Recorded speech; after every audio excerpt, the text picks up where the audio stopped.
Assalamualaikum my dear students, welcome to my YouTube channel. Here we go for another brand new lecture, reflex arc and reflexes. My dear students, nervous system के जो structural और functional units हैं, these are called neurons. हमारे nervous system का जो main task और main function है वो इंटरनल एनवायरनमेंट और एक्सटर्नल एनवायरनमेंट में होने वाली जो चेंजेस हैं उनको डिटेक्ट करने के बाद उनके अगेंस्ट एप्रोप्रिएट रिस्पांस जनरेट करवाना होता है.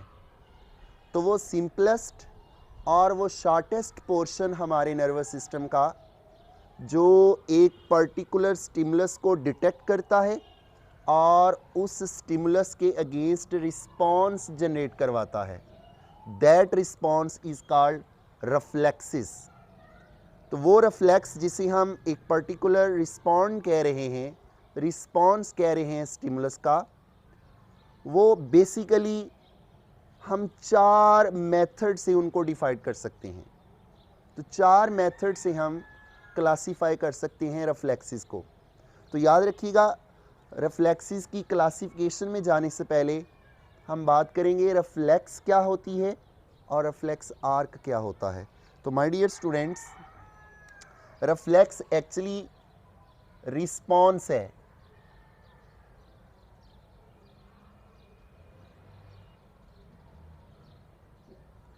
रिस्पॉन्स अगेंस्ट स्टिमुलस है.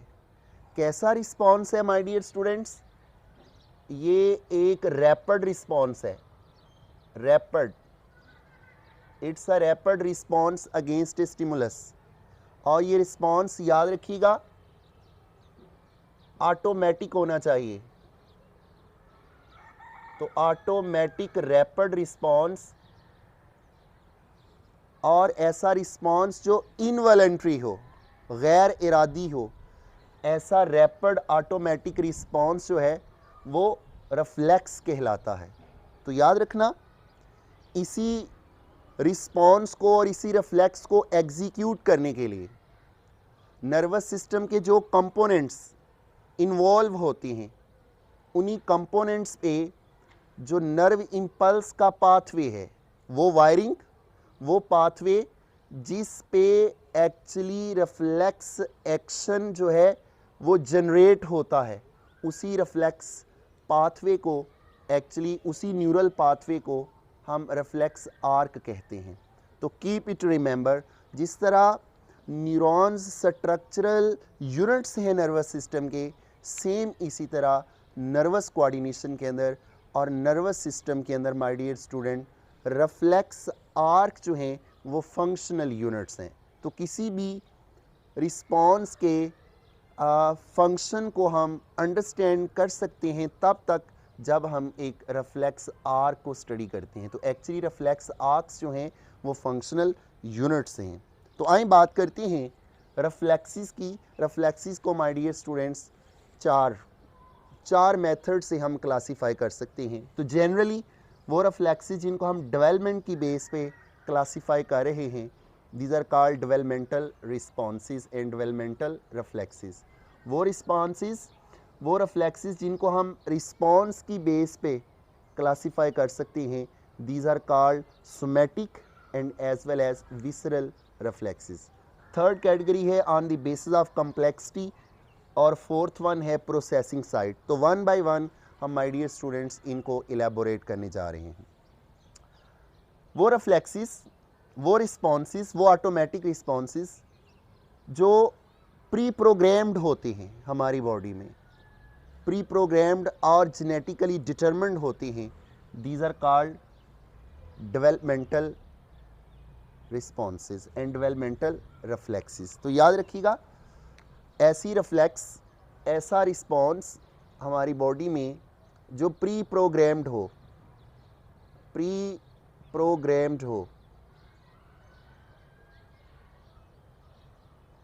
ऐसे प्री प्रोग्राम्ड और जेनेटिकली डिटरमिन्ड रिफ्लेक्स को हम डेवलपमेंटल रिफ्लेक्स कहते हैं. तो फर्दर ये रिस्पॉन्सेस और ये रिफ्लेक्सेस जो हैं माय डियर स्टूडेंट्स, दो मेन कैटेगरीज में डिवाइडेड हैं। Number one is innate reflexes, the other is called acquired reflexes. तो my dear students, innate reflexes वो रिफ्लेक्सेस हैं जो जेनेटिकली डिटरमिन्ड और प्री प्रोग्राम्ड होती हैं at the time of birth. हमारी बॉडी के वो रिफ्लेक्सेस जो कंजेनिटली होते हैं, पैदाइशी होते हैं, at the time of birth होते हैं, these are called innate reflexes. ये हम लर्न नहीं करते, इनका जेनेटिक प्रोग्राम ऑलरेडी सॉफ्टवेयर की फॉर्म में हमारे नर्वस सिस्टम के अंदर मौजूद होता है, प्री डिटरमिन्ड रिफ्लेक्सेस होती हैं। इनकी दो बेसिक टाइप हैं, उनको हम देख लेते हैं। One is called chewing.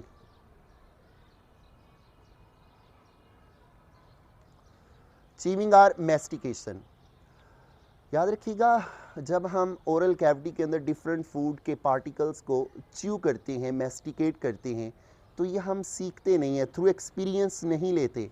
ये बाय बर्थ चीविंग एक्शन हमारी बॉडी के अंदर डिटरमिन्ड होता है, that is called innate reflex. इसके अलावा सकलिंग रिफ्लेक्स,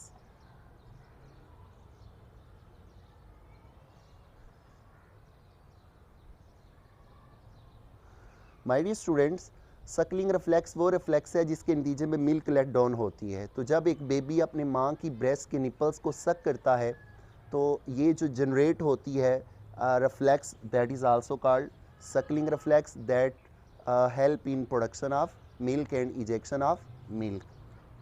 सेकंड टाइप है डेवलपमेंटल रिफ्लेक्सेस की, acquired reflexes. My dear students, ये वो रिफ्लेक्सेस हैं जो थ्रू एक्सपीरियंस गेन की जाती हैं with the passage of time in the life history.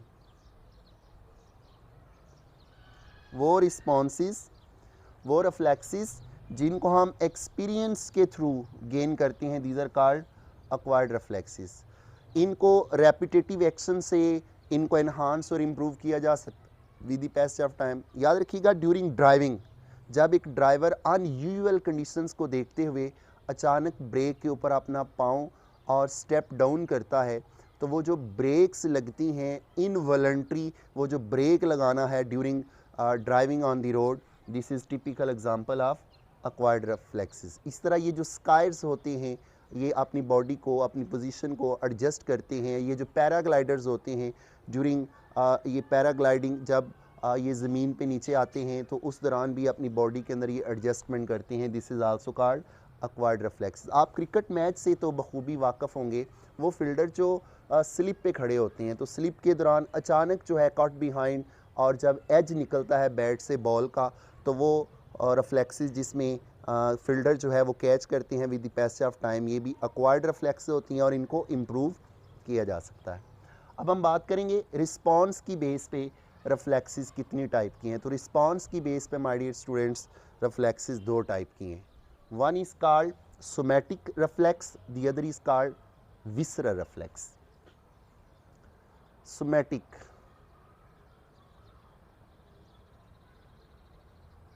the other category is called visceral. My dear students, somatic word निकला है मसल से, तो याद रखना हमारे वो तमाम मसल्स जो हमें स्टिमुलस के डेंजर से एस्केप करते हैं और फॉल से एस्केप करते हैं, तो वो तमाम रिफ्लेक्सेस जो हमारे स्पेशली फ्लेक्सर्स मसल्स की वजह से जनरेट होती हैं, these are called somatic reflexes. And वो रिफ्लेक्सेस जो हमारी बॉडी के इंटरनल आर्गन्स पे जनरेट होती हैं और ऑटोमेटिक होती हैं, इन्हीं ऑटोमेटिक रिफ्लेक्सेस को हम विसरल रिफ्लेक्सेस कहते हैं। तो याद रखना, सोमैटिक रिफ्लेक्स को अगर हम रिलेट करें स्पाइनल रिफ्लेक्स के साथ, तो स्पाइनल रिफ्लेक्स की एक टाइप है विदड्रॉल रिफ्लेक्स। तो विदड्रॉल टिपिकली वो रिफ्लेक्स होती है जो हमारी बॉडी को किसी स्टिमुलस के डेंजर से या उस डेंजर को अपोज करने के लिए हमारी बॉडी को उसे एस्केप करती है। तो ऐसे रिफ्लेक्स को सोमैटिक रिफ्लेक्स कहते हैं। अब हम बात करेंगे कॉम्प्लेक्सिटी की बेस पे रिफ्लेक्सेस को कैसे कैटेगराइज कर सकते हैं। तो माय डियर स्टूडेंट्स, कॉम्प्लेक्सिटी की बेस पे दो मेन कैटेगरीज हैं रिफ्लेक्सेस की। One is called monosynaptic reflex, the other is called polysynaptic reflex. monosynaptic.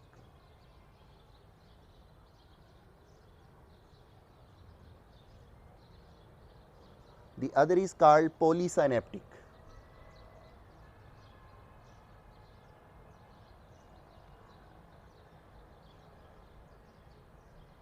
तो दोनों में बेसिक डिफरेंस ये है, जो मोनोसाइनेप्टिक रिफ्लेक्स होती है ये वो सिंपलेस्ट रिफ्लेक्स होती है जिसमें हमारे नर्वस सिस्टम के ओनली 2 न्यूरॉन्स इन्वॉल्व होते हैं।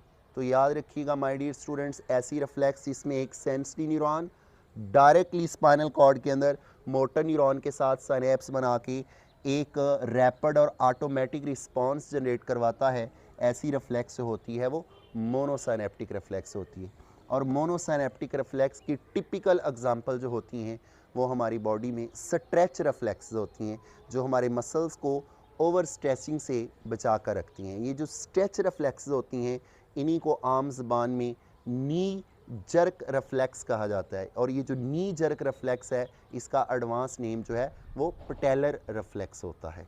अब हम बात करेंगे पॉलीसाइनेप्टिक रिफ्लेक्स। नाम से ज़ाहिर है ऐसी रिफ्लेक्सेस जिसमें सेंसरी न्यूरॉन और मोटर न्यूरॉन जो हैं वो एक या एक से ज़ायद इंटर न्यूरॉन्स के साथ उन्होंने साइनेप्सिस बनाई होती हैं। तो याद रखना वो साइनेप्स, वो रिफ्लेक्स जिसमें इंटर न्यूरॉन मौजूद नहीं होता सेंसरी और मोटर न्यूरॉन के दरमियान, that is called monosynaptic reflex. And वो रिफ्लेक्स जिसमें सेंसरी और मोटर न्यूरॉन के दरमियान कम से कम एक इंटर न्यूरॉन या एक से ज़ायद इंटर न्यूरॉन्स मौजूद होते हैं, these are called polysynaptic reflexes. और पॉलीसाइनेप्टिक रिफ्लेक्सेस की टिपिकल एग्जांपल है स्पाइनल रिफ्लेक्स, और स्पाइनल रिफ्लेक्स में एक टिपिकल एग्जांपल है विदड्रॉल रिफ्लेक्स। तो withdrawal reflex actually is an example of polysynaptic reflex. तो लास्ट पे हम बात करेंगे वो रिफ्लेक्सेस जिनको हम प्रोसेसिंग साइट्स की बेस पे क्लासीफाई कर सकते हैं। तो वो सेंटर्स जहाँ पे रिफ्लेक्सेस इंटरप्रेट होती हैं और उनको कम्युनिकेट किया जाता है, इंटीग्रेट किया जाता है, और कंट्रोल सेंटर की बेस पे हम रिफ्लेक्सेस को 2 मेन कैटेगरीज में डिवाइड कर रहे हैं। One is called cranial reflexes and the other is called spinal reflexes. तो याद रखिएगा माय डियर स्टूडेंट्स, वो रिफ्लेक्सेस जिनका सेंटर जो है, जिनका कंट्रोल सेंटर ब्रेन हुआ करता है, ऐसी रिफ्लेक्सेस को क्रेनियल रिफ्लेक्सेस कहते हैं। स्पेशली वो रिफ्लेक्सेस जो हमारे मिड ब्रेन और हमारा जो मेडुल्ला ऑब्लांगेटा है वहाँ के जो न्यूरॉन्स हैं जो जिन रिफ्लेक्सेस को कंट्रोल करती हैं, स्पेशली ब्लड प्रेशर है, स्पेशली कफिंग रिफ्लेक्स है, रेस्पिरेटरी रिफ्लेक्सेस हैं। तो रेस्पिरेटरी, कफिंग और स्नीजिंग रिफ्लेक्सेस जो हैं these are communicated and controlled through cranium and especially medulla oblongata and the brainstem and the midbrain of the brain. The other major category of the reflexes is spinal reflexes.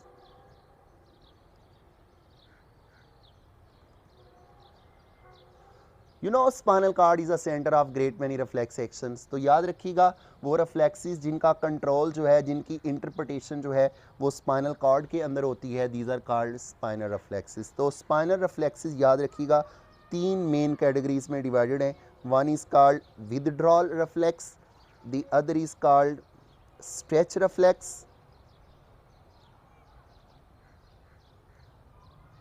Stretch reflexes, और last पे spinal reflex की तीसरी type है my dear students, Golgi tendon reflexes. Golgi tendon reflexes. तो my dear student withdrawal reflex, stretch reflex और Golgi tendon reflex are the 3 main categories of spinal reflex. तो आइए एक स्पाइनल रिफ्लेक्स को diagrammatically हम एक्सप्लेन करते हैं। तो फॉर एग्जांपल ये हमारे पास वो पहला कंपोनेंट है रिफ्लेक्स आर्क का, जो स्टिमुलस को, पेन को या किसी भी डेंजर को क्या करता है, डिटेक्ट करता है। तो माय डियर स्टूडेंट्स ये वो फर्स्ट कंपोनेंट किसी भी रिफ्लेक्स आर्क का, जनरली रिफ्लेक्स आर्क के 5 मेन कंपोनेंट होते हैं। वो पहला कंपोनेंट जो हमारी स्किन के अंदर है वो सेंसरी न्यूरॉन की सेंसरी एंडिंग्स हैं, सेंसरी नर्व एंडिंग्स हैं, जो यहाँ पे हीट के मैसेज को और पेन के मैसेज को क्या कर रहा है, डिटेक्ट कर रहा है। ये हमारे पास एक हीट का सोर्स है और अनफॉर्चुनेटली इनवॉलंटरी हमारा हाथ जो है वो टच हुआ किसी हीट के सोर्स को, तो ये जो हीट का और पेन का स्टिमुलस है इसको डिटेक्ट करता है हाथ के मसल के अंदर और स्किन के अंदर जो सेंसरी न्यूरॉन की नर्व एंडिंग्स हैं। This is called receptor and, this is called sensory receptor. तो माय डियर स्टूडेंट्स, ये जो सेंसरी रिसेप्टर है ये स्टिमुलस को डिटेक्ट करता है, पेन को डिटेक्ट करता है during reflex arc. It is the first component of reflex arc. इसी सेंसरी न्यूरॉन के एक्सॉन के थ्रू एक्शन पोटेंशियल जो है वो फायर होता है। इसी सेंसरी न्यूरॉन के एक्सॉन के through my dear students action potential और इन्फॉर्मेशन जो है वो रैपिडली हमारे स्पाइनल कॉर्ड के अंदर आती है। तो यही सेंसरी न्यूरॉन जो है जिसकी cell body dorsal root ganglia के अंदर मौजूद होती है, यहाँ से इन्फॉर्मेशन जो है वो कन्वे की जाती है सेंट्रल नर्वस सिस्टम में। तो इसी सेंसरी न्यूरॉन का जो एक्सॉन का एंड है, जो सेंट्रल प्रोसेस है, उसने सिनैप्स किया हुआ है ब्रेन के स्पाइनल कॉर्ड के अंदर माय डियर स्टूडेंट एक इंटर न्यूरॉन के साथ। तो ये इंटर न्यूरॉन के साथ यहाँ पे कुछ न्यूरोट्रांसमीटर रिलीज़ करेगा इस सिनैप्स में, और ये इंटर न्यूरॉन्स दो किस्म के हो सकते हैं। इनका रिस्पॉन्स एक्साइटेटरी हो सकता है और इनका रिस्पॉन्स इनहिबिटरी हो सकता है। तो माय डियर स्टूडेंट, इस केस में सेंसरी न्यूरॉन से एक्साइटेटरी न्यूरोट्रांसमीटर रिलीज़ होंगे जो फर्दर इंटर न्यूरॉन्स को एक्साइटेटरी पोटेंशियल गेन करने पे मजबूर करेंगे, और ये inter neuron further spinal cord के अंदर एक मोटर न्यूरॉन की सेल बॉडी के साथ कम्युनिकेट कर रहा है और साइनेप्स बना रहा है। तो यहाँ पे एक्साइटेटरी न्यूरोट्रांसमीटर रिलीज़ करेगा इंटर न्यूरॉन, और इस मोटर न्यूरॉन के एक्सॉन पे एक्शन पोटेंशियल जो है वो फायर करेगा, और ये एक्शन पोटेंशियल नर्व इम्पल्स की फॉर्म में फाइनली हमारे हाथ के स्केलेटल मसल्स तक जाएगा, और स्केलेटल मसल्स की जाकर क्या करवाएगा, कंट्रैक्शन करवाएगा। और जो ही हमारा स्केलेटल मसल्स कंट्रैक्ट करेगा तो हमारा हाथ उस सोर्स से, उस हीट के सोर्स से पीछे हो जाएगा और हमें उस डेंजर से एस्केप मिल जाएगा। और इस तरीके से डेंजरस इफ़ेक्ट ऑफ स्टिमुलस से हमारी ये रिफ्लेक्स आर और हमारी बॉडी का ये जो विदड्रॉल रिफ्लेक्स है वो हमें हैंडफुल होता है, हमें हेल्प करता है और हेल्पफुल होता है। तो याद रखिएगा, ये जो मोटर न्यूरॉन है जो हमारे इफेक्टर्स तक और स्केलेटल मसल्स तक गए होते हैं, इनका एक्सॉन जो है वो काफ़ी बड़ा होता है, उसका डायमीटर ज़्यादा होता है। ऐसे मोटर न्यूरॉन को अल्फ़ा मोटर न्यूरॉन कहा जाता है। Alpha motor neuron. My dear students, पहला कंपोनेंट था इस रिफ्लेक्स आर के अंदर सेंसरी रिसेप्टर, जो कि सेंसरी न्यूरॉन की नर्व एंडिंग्स होती हैं। दूसरा कंपोनेंट है सेंसरी न्यूरॉन, याद रखिएगा। और तीसरा कंपोनेंट है स्पाइनल कॉर्ड के अंदर इंटर न्यूरॉन, और फोर्थ कंपोनेंट है ये अल्फ़ा मोटर न्यूरॉन, और लास्ट पे फिफ्थ कंपोनेंट है हमारे पास कोई इफेक्टर। तो याद रखिएगा, ऐसी रिफ्लेक्सेस जिसमें इफेक्टर को इफेक्ट मोटर न्यूरॉन्स करते हैं, ऐसे नर्व इम्पल्स के पाथवे को न्यूरल रिफ्लेक्सेस कहते हैं। तो याद रखिएगा, एक और कैटेगरी है रिफ्लेक्सेस की जिन्हें एंडोक्राइन रिफ्लेक्सेस कहते हैं। वो केस जिसमें इफेक्टर जो है ग्लैंड्स या कोई एडिपोज टिश्यू या कोई स्मूथ मसल, वो किसी हार्मोन के थ्रू इफेक्ट हो।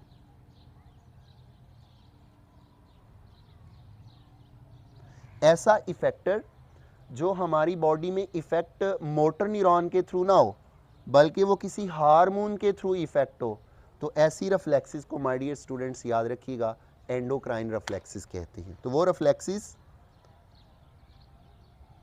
जिनको इफेक्टर रिस्पॉन्ड करे through hormone, these are called endocrine reflexes. तो माय डियर स्टूडेंट्स, ये थे वो 5 टिपिकल कंपोनेंट्स जो एक रिफ्लेक्स आर के अंदर मौजूद होते हैं। तो it's all about withdrawal reflex and it's component, that is a typical example of spinal reflex. Thank you very much. Next इंशाल्लाह एक नई वीडियो के साथ मुलाकात होगी। चैनल को माय डियर स्टूडेंट्स लाइक करें, सब्सक्राइब करें और अपना फ्यूचर जो है वो ब्राइट करें। Thank you very much.